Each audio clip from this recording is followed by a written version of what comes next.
প্রয়াত হলেন বহরমপুরের প্রাক্তন সাংসদ প্রমথেশ মুখার্জি। প্রয়াত হলেন আরএসপি নেতা ও বহরমপুরের প্রাক্তন সাংসদ প্রমথেশ মুখার্জি। সোমবার কলকাতার এক বেসরকারি হাসপাতালে শেষ নিঃশ্বাস ত্যাগ করেন বর্ষিয়ান এই রাজনীতিবিদ। মৃত্যুকালে তাঁর বয়স হয়েছিল ৭৯ বছর। প্রমথেশ বাবু ছিলেন আরএসপির কেন্দ্রীয় কমিটির সদস্য এবং বহরমপুর লোকসভা কেন্দ্র থেকে ৩ বার নির্বাচিত সাংসদ। ১৯৯৪ সালের উপনির্বাচনে প্রথমবার জেতেন। এরপর ১৯৯৬ এবং ১৯৯৮ সালের সাধারণ নির্বাচনে পরপর জয়ী হয়ে লোকসভার সদস্য নির্বাচিত হন। উল্লেখযোগ্যভাবে ১৯৯৬ সালের নির্বাচনে তিনি হারিয়ে দেন রাজ্যের প্রাক্তন মুখ্যমন্ত্রী ও কংগ্রেস প্রার্থী সিদ্ধার্থ শঙ্কর রায়কে।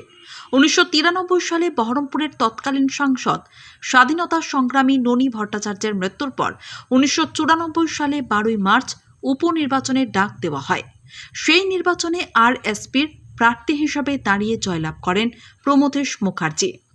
১৯৯৮ সালের দ্বাদশ লোকসভা নির্বাচনেও তিনি জয়ী হন। ১৯৯৯ সালে কংগ্রেস প্রার্থী অধীর চৌধুরীর কাছে পরাজিত হন। পরবর্তীতে ২০০৪ এবং ২০০৯ সালেও ভোটে লড়েন তিনি, তবে জয় অধরাই থেকে যায়। প্রমথেশ মুখার্জির জন্ম ১৯৪৬ সালের ১৭ জানুয়ারি মুর্শিদাবাদের ভরতপুর থানা গড্ডা পঞ্চায়েতে সিংহারি গ্রামে এক সাধারণ মধ্যবিত্ত পরিবারে। পিতা সত্যব্রত মুখার্জি ছিলেন পাঁচথুপি টিএন ইনস্টিটিউশনের শিক্ষক, মা ছিলেন গৃহিণী। শিক্ষা জীবনে তিনি ছিলেন মেধাবী এবং সংগ্রামী। কাঁদি রাজ কলেজ থেকে বিএসসি পাশ করে ১৯৬৮ সালে সুন্দরপুর হাইস্কুলে শিক্ষকতা শুরু করেন। একই বছরে স্পেশাল বিএ সম্পন্ন করেন। পরের বছর বেলুর কলেজ থেকে বিএড এবং এরপর কলকাতা বিশ্ববিদ্যালয় থেকে ইংরেজিতে এমএ পাশ করেন। ছাত্রাবস্থাতেই আরএসপির ছাত্র সংগঠন পিএসইউর সঙ্গে যুক্ত হয়ে রাজনীতির হাতেখড়ি। শিক্ষক আন্দোলনের পাশাপাশি এলাকার সক্রিয় সংগঠক হিসেবে নিজেকে গড়ে তুলেছিলেন। ১৯৭৯ সালে নিজ গ্রাম ছেড়ে বহরমপুর শহরে আসেন এবং খাগড়া গুরুদাস তারাসুন্দরী ইনস্টিটিউশনে ইংরেজির শিক্ষক হিসেবে যোগ দেন। পরবর্তীতে রাষ্ট্রবিজ্ঞানে এমএ পাশ করে অধ্যাপক বুদ্ধদেব ভট্টাচার্যের তত্ত্বাবধানে গবেষণাও শুরু করেছিলেন, যদিও কিছু কারণে তার শেষ করা সম্ভব হয়নি। আজীবন রাজনৈতিক এবং সামাজিক আন্দোলনের সঙ্গে যুক্ত থেকে প্রমথেশ মুখার্জি গড়ে তুলেছিলেন এক সৎ, আদর্শবান ও লড়াকু নেতার প্রতিমূর্তি। তার মৃত্যুতে শোকের ছায়া নেমে এসেছে গড্ডা পঞ্চায়েতের সিংহারি এলাকায়। গড্ডা থেকে শারুল শেখের report, RI Bangla news. Murshidabad জেলার, রাজ্যের এবং সর্বভারতীয় ক্ষেত্রে প্রমথেশ মুখার্জি অত্যন্ত গুরুত্বপূর্ণ একজন নেতা ছিলেন। তিনি দীর্ঘদিন শ্বাসকষ্টজনিত অসুস্থতায় ভুগছিলেন।